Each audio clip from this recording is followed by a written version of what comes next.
본문이 조금 깁니다만은 천천히 읽으면 읽는 맛이 있어요. 그래서 조금 길지만 그냥 함께 보았습니다. 여러분, 어른을 모시고 사는 게 참 쉬운 일이 아니죠. 어른들이 자식들의 형편을 잘 헤아리면 참 모시고 살아도 괜찮습니다만은 가끔은 죄송합니다, 철없는 어른들이 조금 있어요. 저는 어떤 집사님이 말씀하시기를 집에 어른들 모시고 사는데 이 어른이 보석을 참 좋아한대요. 미치겠다는 거예요. 돈은 없는데 어디 가서 보고 오면 이거 참 이쁘더라, 눈에 띄면 큰일 납니다. 못 견디겠다는 거예요. 어른이 보석을 좋아해도 이게 참 힘들지만요, 보약을 너무 좋아하시는 어른 만나도 이거 쉽지 않습니다. 어디 가서 들으면요, 야 그거 몸에 좋다 하더라, 여기 가서 듣고 오면요 이것도 몸에 좋다 하더라. 듣고 오는 쪽쪽 사드리려면 이것도 보통 힘드는 거 아니에요. 여러분, 우리가 하나님을 모시고 살잖아요. 하나님 어떠세요? 하나님 우리 형편을 잘 아셔서 우리를 편하게 해주세요? 아니면 하나님 모시고 사는 게 참 불편하세요? 우리 여러분들에게 물을 말은 아닙니다만 가끔 그런 분들 계세요. 하나님 모시고 사는 게 편하세요? 아니면 하나님 모시고 사는 게 무섭고 답답하세요? 여러분, 하나님만 생각하면 여러분이 정말 평안하고 마음이 좀 너그러워지고요, 평소 같으면 화가 이렇게 차오를 것 같은데도 하나님 생각하면 이것이 싹 가라앉는 이런 경험이 여러분들에게 많기를 바랍니다. 오늘 본문을 보면서 하나님의 이런 어떤 성품을 한번 살펴보았으면 합니다. 1절에서 5절까지는 대체로 결혼에 관계된 표현인데, 특별히 1절에서 3절이 우리말 성경이 번역에 약간 문제가 있습니다. 번역할 때 우리말로 된 성경들은 대체로 이렇게 번역을 했는데요, 혹시 조금 더 관심을 갖고 싶으신 분들은 그 영어 성경을 보면 이게 조금 다르게 되어 있다는 걸 아시게 됩니다. 그래서 긴 설명은 제가 생략을 하고 그 3절에 한번 보시면요, 3절 제일 끝에 그 둘째 남편이 죽었다 하자란 말이 보이죠. 여기에다가 표시를 해두세요.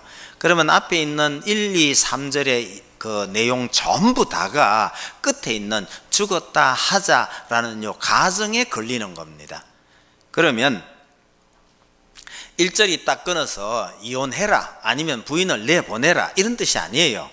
부인을 내보냈다고 하자, 이런 뜻입니다. 그러면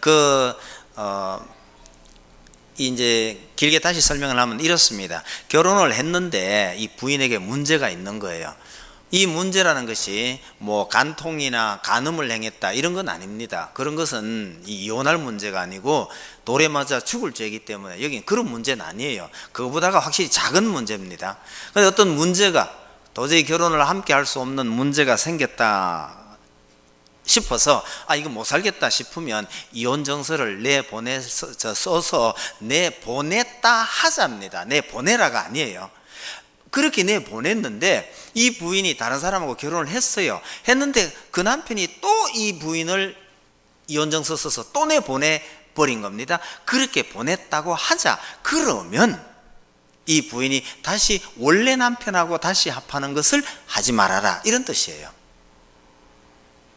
그래서 3절 끝에 있는 죽었다 하자 이 말은요, 두 번째 시집 갔는데 그 남편이 또 죽었다면 이 원래 남편에게로 돌아가는, 이런 있어서 다시 원 남편에게 돌아오고 이럴 정도 같으면 본래 첫 남편이 그렇게 이혼하자 그래서 내보낸 게 잘못이란 뜻입니다. 조금 생각을 해보면 이혼 안 할 수도 있는 문제를 덜컥 이혼했다가 나중에 후회가 되는데 또 이 사정이 생겼으니까 또 데려오고 이런 짓 하지 말고, 이 말은 원래부터 함부로 이혼하지 마라라는 뜻으로 준 말씀이에요. 이 말씀이. 그러니까 이 말씀을 딱 보니까 별로 마음에 안 드는 문제가 있고 이런 어려움이 있으니까 성경이 이혼정서 써가지고 내보내면 된다 하더라, 그렇게 이혼해도 된다, 이런 뜻이 아니에요. 했다고 하자란 말은요, 꼭 그리 하란 뜻이 아니고 만약에 그렇게 했을 경우에는 이렇게 하지 말아라, 이런 뜻이거든요. 그래서 성경 어디에도 이혼을 권고하거나 해라고 하는 곳은 없어요. 어쩔 수 없이 그래 됐다고 한다면 이렇게 해서 너무 문란하게 해서는 안 된다. 그래서 여기 1, 2, 3절의 중요한 내용은 이혼 안 하는 게 더 좋은데, 그래도 만약에 이런 문제가 있어서 이혼을 했다고 한다면 더 이상 이렇게는 하지 말아라, 이런 뜻으로 이 본문을 이해하셔야 됩니다. 그래서 우리말 성경이 여기 약간 그 번역에 문제가 있습니다. 좋은 예가 뭐냐면, 이 본문을 가지고 바리새인들이 예수님에게 질문을 이렇게 합니다. 모세는요 이혼 정서를 써서 내어 보내도 된다고 했거든요. 그랬더니 예수님 답변이 뭐예요? 너희 조상들이 하도 완악했기 때문에 그런 말씀을 하신 것이지 본래는 그런 게 아니니라. 이래서 야단 맞았어요. 그러니까 그 유대인들, 바리새인들은 이 구절을 그 한쪽 귀퉁이만 딱 떼내서 이혼 정서를 써서 내보내도 된다, 그렇게 이해를 했는데, 그게 예수님께서 아니다, 그런 의미가 아니라고 말씀하는 거예요. 그래서 이 구절은 잘 이해를 해 두시는 게 좋겠습니다. 우리나라 법에서도요 이런 경우는 이혼을 허용을 해주는 경우가 들어 있습니다. 이혼을 허용한다고 해서 이혼하라는 뜻이 아니에요. 그렇게 문제가 있다 하더라도 하나님께서 주신 짝이니 내가 이걸 참고 혹은 서로 보완하면서 살아가겠다, 그것이 더 아름다운 거란 말이죠. 그런데도 함부로 덜커덕 이혼을 해서는, 이혼했다가 다시 또 재혼을 하거나 이런 것을 가급적 하지 않도록 하라, 그런 뜻으로 이해하시면 좋아요. 비유컨대 이런 겁니다. 뭐 어른들이 바둑을 두거나 장기를 둘 때 절대 물을 수 없다 이러면 요거 놓을 때 조심해서 놓습니다. 근데 덜컥 놨는데 잘못됐네 해서 함부로 물을 수 있으면요 놓을 때도 별 생각 없이 덜컥 놓는 수가 생기는데, 이 본문은요 물을 수 없는 것이니 처음 한번 놓을 때 정확하게 잘 놓도록 하라, 그런 뜻으로 이해를 해 주시면 좋겠습니다. 특히 이 가운데에서도 왜 이혼정서를 써주고 오라는 표현은, 여러분 유대인들이 이게 참 엄격해요. 만약에 이혼정서를 써주지 않았는데 이 사람이 이혼했다고 해서 다른 사람하고 결혼해가지고 살면 본 남편이요 혹시 나쁜 마음을 먹고 나 이혼한 적 없다 이러면 이 여자는 돌에 맞아 죽습니다. 이런 경우를 방지하기 위해서 분명히 이혼했다는 정서를 써주고 이혼하라는 거예요. 그러면 이 여인에게 이 이혼 정서라는 건 어떤 의미에서는요 다른 사람하고 결혼해도 괜찮다는 허가증이나 마찬가지예요. 그래서 피치 못하는 사정으로 혹은 이런 정으로 해가지고 이혼을 해서 가는 사람이 더 어려운 상황에 처하지 않도록 이걸 반드시 써줘서 내보내도록 하라, 이런 의미를 기억을 해 두셔야 합니다. 어떤 의미에서요 버림받을 만한 여인의 그 비참한 혹은 어려운 처지를 하나님께서 감안하셔서 반드시 이혼을 해야 될 상황이면 이렇게 해야 된다라고 가르쳐 주시는 거죠. 오늘 우리가 읽은 이 본문이 어떤 의미에서 이런 어려움에 처할 수밖에 없는 사람을 하나님께서 그 사람의 형편을 잘 아시고 그 사람을 돌보고 있다, 그런 의미로 이해하시면 좋습니다. 5절이 우리에게 은혜가 될 때가 참 많아요. 뭐 우리에게 하면 좀 이상합니다만 젊은 사람들에게는 정말 좋은 말씀이죠. 사람이 새로 아내를 맞이했거든 어떻게 하라고요? 군대도 보내지 말고 일도 시키지 말고 어떻게 해주라고요? 한가하게 해줘서 그 부인을 아주 즐겁게 하도록 도와주란 뜻입니다. 여러분 신혼부부가 깨가 쏟아지도록 정을 내고 살고 있으면 보기가 좋아요, 셈이 나요? 남의 일이니까 보기가 좋다고 말할지도 모르겠는데요 의외로 셈내는 사람 참 많습니다. 옛날 어느 목사님이 그런 얘기를 했었어요. 젊은 목사님이 평일에는 신대원에 가 있거든요. 금요일 저녁에 돌아와요. 금요일 저녁에 돌아오면 그 목사님 부부가, 그러니까 전도사님이겠죠, 전도사님 부부가 시골에 일주일 만에 만났잖아요. 만났는데 세상에 사택 문 앞에 신발 2개가 나란히 있는 걸 못 본대요. 그게 그렇게 셈이 나나 봐요. 어떻게든 떼놔야 되는 모양이라. 왜 그러는지 모르겠어요. 특히 애지중지 길렀던 가령 아들이 결혼을 하면요 이제 소유권을 이 며느리한테 넘겨줘야 되거든요. 내가 고생하면서 내가 스스로 키운 아들이라도 일단 결혼하면 이 아들은 내 아들이 아니고 우리 결혼식 때 많이 쓰는 말 있죠. 내 아들이 아니고 내 며느리의 남편. 그러니까 이 소유권 넘겨줘야 돼요. 근데 어떤 엄마들이 그거 못 넘기는 엄마들 상당히 많습니다. 그러니까 오늘 우리 본문은 분명히 말씀하셔요. 부부가 깨가 쏟아지도록 행복하고 기쁘게 사는 것, 이걸 하나님께서 대단히 기뻐하신다라는 사실을 절대로 잊지 마셔요. 그래서 신혼부부가 새벽기도 빠지거든 용서해 줘야죠. 신혼부부가 새벽기도 나오기가 얼마나 어려운 건지 모릅니다. 용서해 주셔요. 그리고 새벽기도 손잡고 함께 다니세요. 저희들 처음 올라와가지고 새벽기도 딱 붙어가 다닌다고 뒤에서 누가 자꾸 흉을 보더라고요. 흉 볼 걸 봐야 되지. 왜 신랑같이 손잡고 다니는데 그 흉을 보고 그러냔 말이에요. 그건 따라 할 일이지 흉 볼 일이 아니에요. 부부가 예배당에 나와가지고 나란히 앉아서 예배 드리는 거 잘못이에요? 하나님 보시기에 정말 아름다운 겁니다. 그건 왜 그렇게 뚝 떨어져 앉았어요? 평소 안 그래도 오늘따라 또 하필 오늘따라 또 저러고 계시네. 누가 지나가면서 뒤에서 그래요. 신랑 각시는 밤에 잘 때만 붙어 자면 되지 뭐 할 때 예배당까지 와가지고 붙어 앉았냐고. 하나님 보시기에 이게 참 아름다운 일입니다. 그래서 손 꼭 잡고 새벽기도 다니시고 예배 시간에 딱 붙어 앉아서 예배 드리고 신혼부부가 깨가 쏟아질 듯이 사는 거요, 그렇게 살도록 도와주라는 얘기입니다. 하나님께서 하신 말씀이 참 많으실 텐데 이런 것까지 하시나요? 하나님께서 그걸 기뻐하신다는 사실을 꼭 좀 기억을 하시면 좋을 듯합니다. 도중에 다른 얘기 좀 있습니다만 조금 건너뛰고요. 10절 보세요. 10절에 보시면 다른 사람에게 돈을 빌려줄 때에 돈 빌려줬다는 표시로 우리가 전당물을 잡잖아요. 그죠? 뭐 전당 잡을 때 어떤 자세로 잡으라 그러냐 보세요. 11절. 너는 밖에 서 있고 내게 꾸는 자가 전당물을 밖으로 가지고 나와서 내게 줄 것이며, 이렇게 돼 있죠. 돈 빌려주고 전당 잡기 위해서 그 집에 덜컥덜컥 들어가서 뭘 꺼내오지 말라는 거예요. 꺼내오지 말고 어떻게 해요? 밖에서 가만히 기다리고 서 있으래요. 그러면 돈 빌린 사람이 집 안에서 대신 뭘 주거든 그걸 전당 잡아서 돌아오라는 얘기죠. 여러분, 돈 빌려주는 사람이 참 위세를 가지고 돈 빌려줄 때가 많아요. 특히 어떤 기관들은 돈 빌려주면서 선이자 확 떼버리고 그러죠. 돈 빌려주는 대신에 또 다른 거 하나 들으라 이러죠. 참 나쁜 버릇입니다. 돈을 빌려주는 사람이 돈 빌려가는 사람한테 소위 말하는 힘, 그걸 과시하면서 억누르지 말아라, 그런 얘기죠.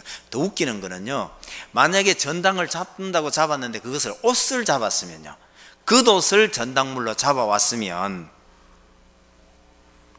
13절 보세요. 해질 때에 그 전당물을 반드시 그에게 돌려줄 것이라. 돈 빌려주고 옷을 전당 잡아왔는데 해가 빠지면요 이걸 돌려주래요. 왜 그런지는 아시죠? 이스라엘 사람들 날씨가 밤낮 기온차가 많아요. 그래서 겉옷은 낮에는 겉옷이고 밤이면 이불이에요. 그러니까 밤에 잘 때 덮고 자도록 돌려주라는 거예요. 전당물을 돌려줬습니다. 그럼 그 다음날 어떻게 해요? 아침에 또 가야죠. 가서 그 전당물 뺐으면 안 됩니다. 밖에 가만히 서서 갖다 줄 때까지 기다리라고 돼 있거든요. 그래서 아침에 그거 받아왔습니다. 받아왔는데 저녁이 되면요 또 갖다 줘요. 저 이거 읽으면서요, 차라리 돈 안 빌려주고 말지. 이거 누가 답답한 건데. 여러분, 뭐 지금도 그러시면 용서하십시오만은 돈 빌리러 다녀보면요 참 힘들어요.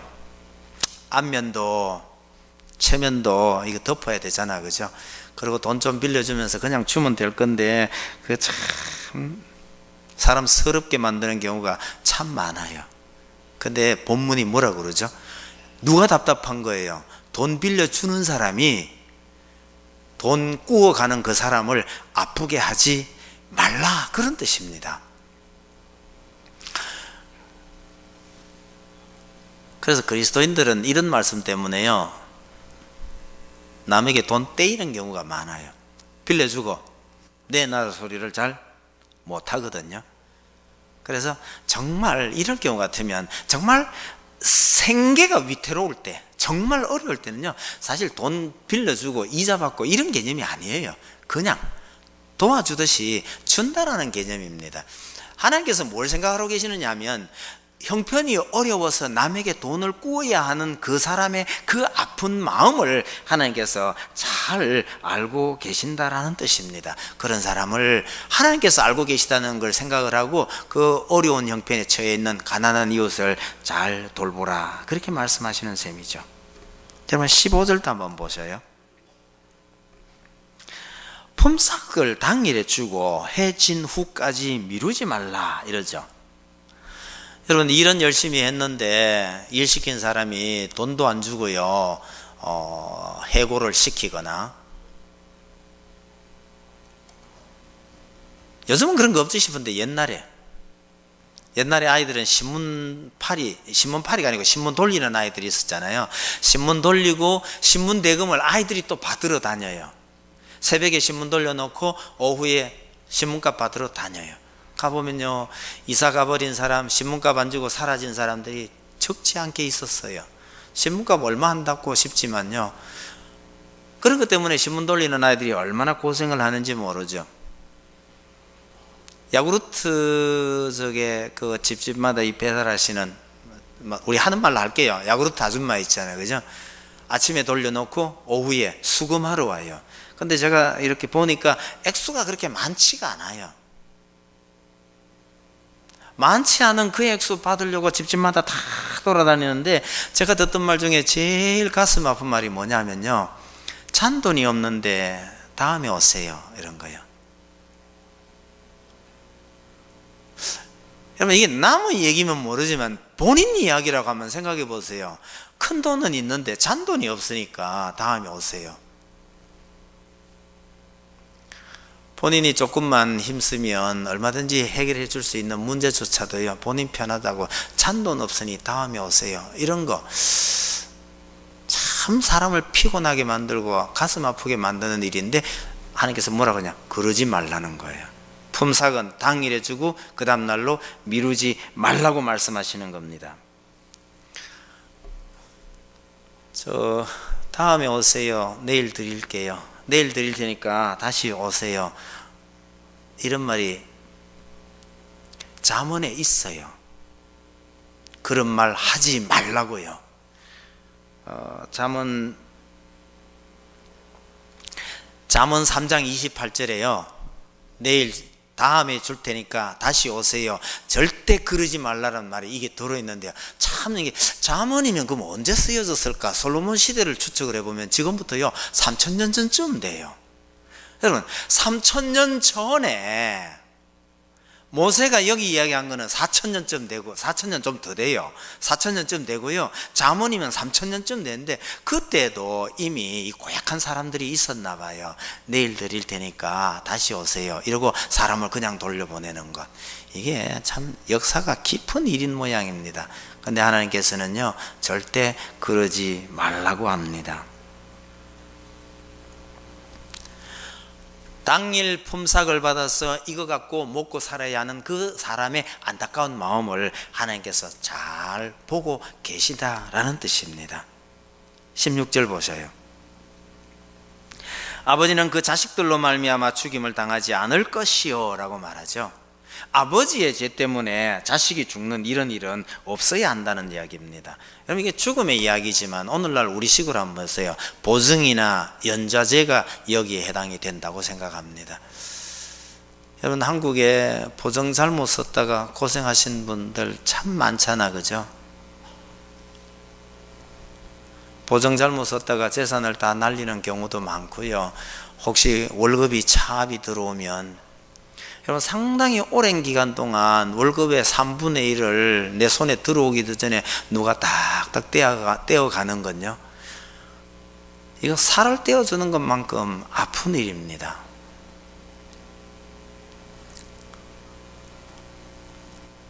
다른 사람의 잘못을 내가 덮었어야 된다는 거, 하나님께서 그러지 말라고 그러고 계시죠. 당하는 입장에 나는 어쩔 수 없지만 성경에서는 아버지의 잘못을 자식에게 묻는 거 하지 말라 이러는 거예요. 여러분, 어느 나라나 이런 연좌제, 가령 옛날에요, 아버지가 반역에 가담했으면 흔히 삼족을 멸했다고 그랬잖아요. 아버지의 죄를 자식뿐만 아니라 그 연관된 친척들을 전부 다 죽였단 말이에요. 그래서 참 희한하죠. 성경은 그거 안 된다고 말해요. 이게 얼마나 어려운 이야기냐면, 우리나라에서 공식적으로 연좌제가 폐지된 것은요, 갑오경장 때입니다. 1894년인가요? 갑오경장 때예요. 그러면 그때 이후로 그럼 다 없어졌느냐? 아니요, 지금도요. 지금도 신원조회를 하거나 아니면 조금 과거로 거슬러 올라가면요, 우리 조상들이나 가까운 사람 중 누구 중에 빨갱이 전력이 있으면요, 취업이 잘 안 됐어요. 먼 옛날 얘기 아닙니다. 얼마 전 얘기예요. 그래서 뭐 가끔 그런 말이 있잖아, 그죠? 형제간에라도 보정은 서지 말아야 된다, 뭐 이런 얘기도 있습니다. 이것이 얼마나 사람들을 힘들게 하는지를 잘 보여주는 건데, 하나님께서는요, 아비의 죄를 자식에게 물어서는 안 된다. 이게 신명기 때, 그러니까 4000년 전에 이런 말씀을 이미 우리에게 하고 계시다는 사실을 기억을 하시면, 여러분, 이런 것 때문에 아픔을 겪는 사람들의 그 마음을 하나님은 잘 알고 계신다라는 뜻입니다.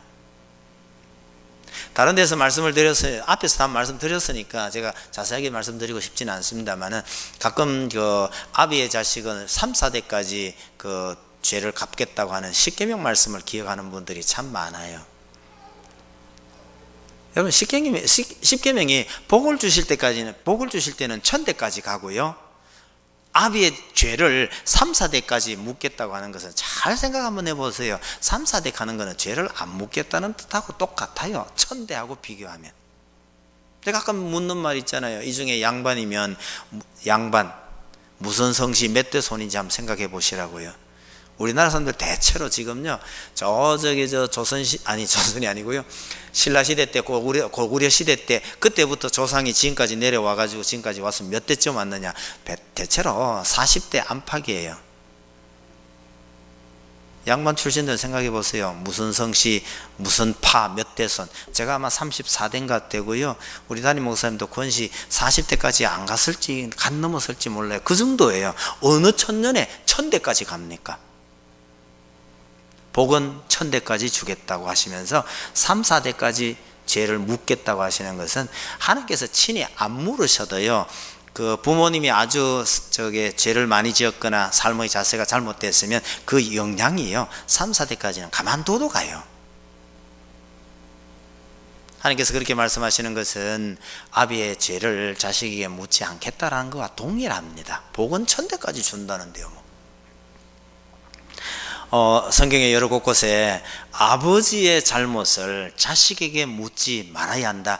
이거는 사람이 만들 수 있는 법이 아니에요. 이런 법이 오늘날 우리에게 이런 법이 만들어지고 우리가 그 혜택을 본 거, 이거 얼마 되지 않습니다. 그런데 법적으로는 그래 놔도 실질적으로는 또 그렇게 잘 안 돼요. 아버지가 잘못해가지고 후유증을요, 그 잘못을, 그 빚을 갚느라고 자손들이 고생을 하던 그런 분들이 이 구절을 보면 얼마나 감사할지 모르는데, 하나님께서 우리의 삶을 이렇게 자세히 보고 계시다는 것도 기억을 하십시다. 우리가 믿는 하나님이 이런 하나님이에요. 19절 한번 보세요. 네가 밭에서 곡식을 벨 때에 그 한 뭇을 밭에 잊어버렸거든 다시 가서 가져오지 말고 나그네와 고아와 과부를 위하여 남겨두라. 추수를 할 때에 싹싹 다 베지 말고요, 좀 흘려두라는 이야기입니다. 여러분, 우리가 성경을 읽으면 이런 표현이 아주 익숙하죠. 성경에 당연히 그렇게 돼 있더라, 그러니까 많이 보던 표현 같아 보이지만, 여러분, 이게 쉬운 거 아닙니다. 우리나라 말에 까치밥이란 거 있죠. 까치밥.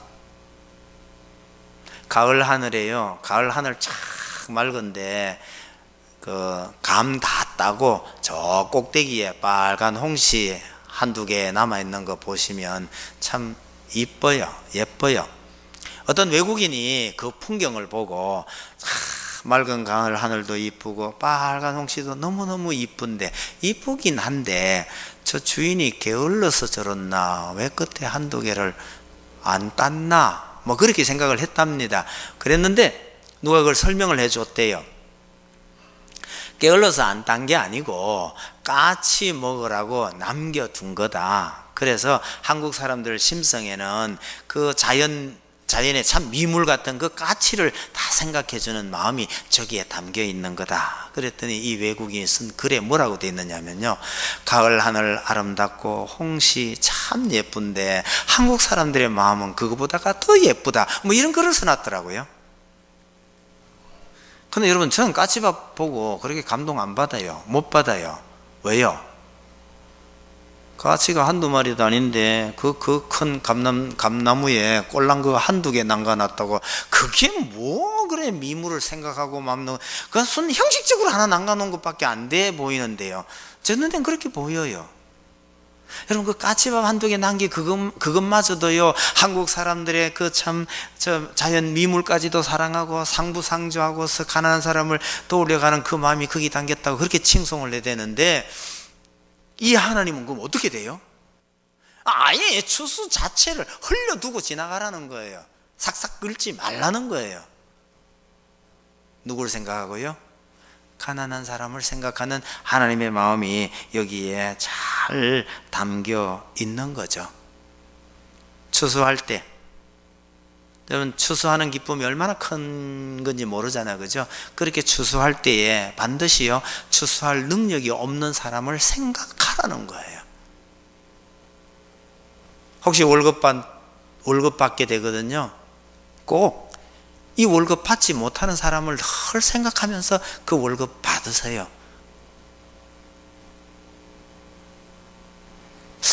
한국 사람들 중에 월급 받으면서 이게 참 감동하며 받는 사람이 얼마나 될지 그건 잘 모르겠어요. 아마 거의 없지 않을까 싶어요.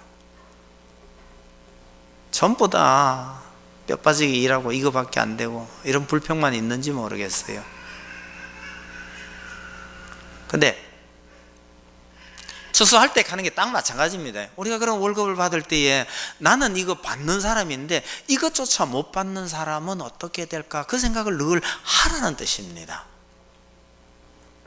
우리 그리스도인의 삶이 아마 훨씬 느낌이 달라질 거라고 생각을 해요.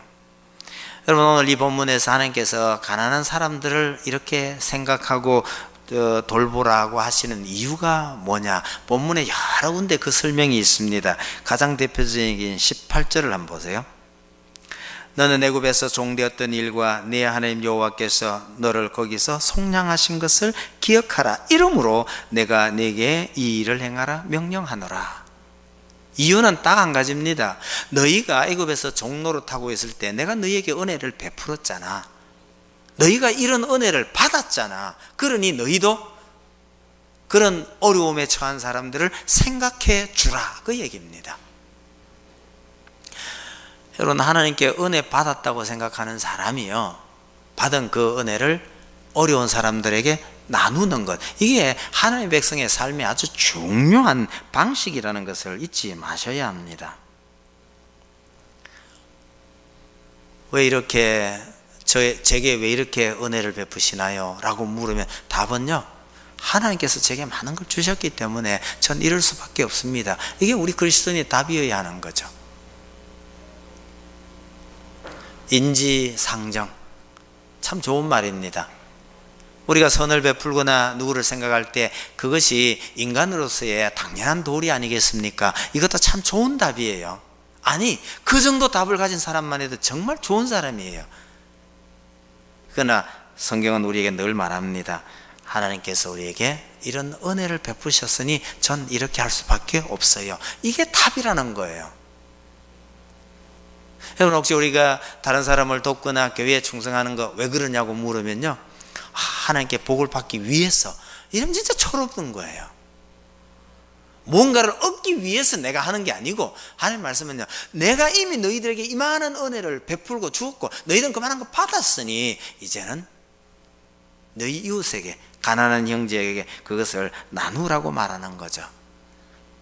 여러분, 내가 왜 이렇게 해야 되느냐라는 의문이 들거나 질문을 받았을 때에 해답을 항상 하나님에게서 찾을 수 있는 사람은 정말 복된 사람입니다. 하나님 때문에 라고 말할 수 있는 사람 복된 사람이에요. 그럼 다윗을 한번 생각해 보세요. 다윗은 정말 목숨을 잃어버릴 만큼 사울에게 쫓기면서 그렇게 위험한 고비를 넘어가면서도 자기가 사울을 죽일 수 있는 기회에 죽이지 않아요. 주변의 모든 신하들이 그럽니다. 하나님께서 이 원수를 당신 손에 맡겼습니다. 죽입시다. 이럴 때 다윗이 놔두라 그래요. 왜?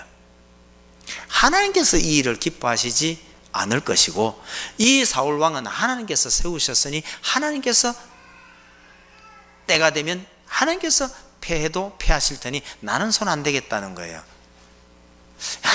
우리가 이해하기가 참 쉽지 않은 이유입니다. 다윗의 머릿속에 항상 하나님께서 어떻게 하실 것인지 이게 늘 머릿속에 있었단 말이죠.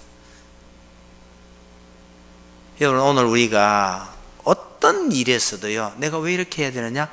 하나님께서 내게 이렇게 하셨으니 난 이렇게 해야 합니다. 이거요, 참 복된 사람이라는 거 잊지 마셔요. 직장생활도 해야 되고 돈 벌기 위해서 애 많이 써야 하잖아, 그죠? 직장생활 왜 해야 하나요? 참 불쌍한 대답 중에 하나, 먹고 살기 위해서요. 이 말이 맞아요. 이게 맞기는 맞는데 평생을 그러려고 그러면 그거 얼마나 힘들어요. 좋은 답이 뭡니까? 하나님께서 여기에서 내게 사명을 주셨기 때문이죠. 우리 이런 각오로 살아야 합니다. 교회만 하나님께서 내게 주신 일터가 아니에요. 우리가 속해 있는 어떤 곳이라도 정말 하나님께서 나를 여기까지 보내셨냐, 그런 생각이 드시면 여기가 하나님께서 내게 보내신 선교지라고 생각하셔요. 아무도 하나님 아는 사람 없고 하는 짓이 하나님께 영광 돌리는 일이 한 사람도 없어요. 그런데 이게 어떻게 하나님께서 내게 여기에서 사명을 주셨다고요? 예, 선교지라고 생각하시면 됩니다. 하나님께서 내게 이런 사명을 주셨기 때문에 라고 대답할 수 있는 사람 정말 복된 사람입니다. 쉽게 말해서요, 하나님은 우리가 무슨 일을 하든지 이 땅에서 어떤 삶을 살든지 그곳에서 하나님을 잊지 말라고 말씀하시는 거예요. 가난한 사람을 기억하고 가난한 사람을 생각해 주라라고 하는데, 그 말씀대로 살다가 가만히 보면요, 매사에 우리는 하나님을 잊을 수 없는 모습으로 살게 되더라는 거죠. 도중에 이야기를 많이 생략하고 오늘 좀 피곤하실 듯 해서 제가 좀 짧게 마치려고 합니다. 그냥 결론 삼아 말씀드릴게요. 여러분, 구약 성경에 나오는 하나님을 절대로 무서운 하나님이라고 생각하지 마세요. 어떤 분들처럼요, 자기 변덕처럼 사랑한다 했다가 그냥 막 죽여버렸다가, 그래서 하나님은 참 변덕스럽고 괴팍스럽다고 그러는데, 저는 그런 분들은 성경을 제대로 못 읽은 분들이에요. 하나님의 성품이 성경에 잘 나타나 있지만 오늘 특히 이 본문을 보면 참 사랑 많으신 하나님, 이 표현이 본문에 제가 보기엔 잘 안 어울려요. 사랑 많다는 걸 넘어서서 오히려요, 정말 자상하신 하나님이에요. 우리가 이 땅에 살면서 어떤 어려움, 어떤 아픔이 있는지를 하나님께서 잘 아시고 그것을 힘든 사람들을 향해서 이렇게 자상하게 풀어주시는 하나님이라고 생각해요. 여러분, 이런 하나님을 모시고 살면, 하나님이 이런 분이시라는 걸 잘 알고 그분을 모시고 살면 우리 삶이 참 편안합니다. 하나님을 잘못 이해하면요, 교회 생활이 참 힘들어요. 거북하고 힘들고, 하나님 없이 사는 사람 참 행복하게 사는 것처럼 보이지만 실제로 그렇지 않아요.